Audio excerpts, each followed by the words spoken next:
If you've ever looked at a database and wondered why there are so many tables or why every query feels like it needs 5 joins just to answer a simple question, that's a data modeling problem.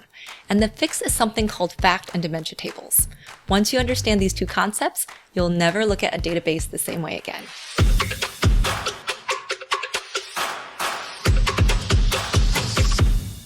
Let's start with why the problem exists in the first place. Say you're an analyst and you need to answer a simple business question. What's the total revenue by city? It sounds simple, right? But here's what your data might actually look like. We have 5 tables here from customers to orders to products. And while each of these tables is separate, they're all linked by IDs.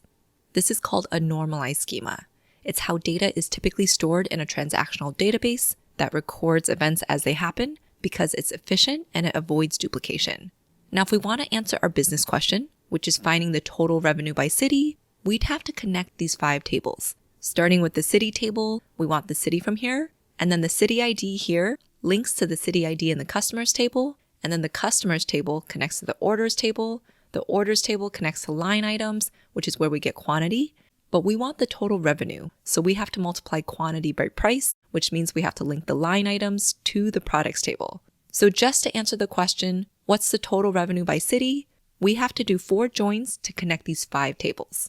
And as an analyst, you'd be doing this kind of thing constantly. Every simple business question you'd get asked would require multiple table joins. And this is where data modeling comes in. A data engineer or an analytics engineer would take this raw normalized data and restructure it into something called a star schema.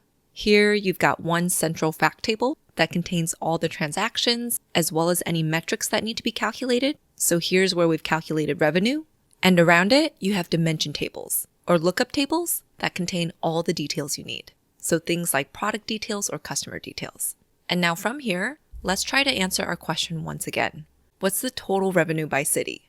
And to get that, we just have to do 1 join. We have revenue in our fact table, city in our dimension table, and by just linking up 2 tables here instead of 5 previously, we're able to get to the exact same answer. And this data model, or the way these tables are structured and organized, is much cleaner and easier to use. And once again, this transformation is called data modeling, or more specifically, dimensional modeling. And that's the difference between a database that's painful to query and one that's a joy. If you want to learn to actually design these models yourself, my full Data Modeling for Analytics Engineering course at mavenanalytics.io is linked in the description. I cover star schemas, slowly changing dimensions, the full modeling process, and much more. My name is Alice Zhao, and I'll see you in the next video.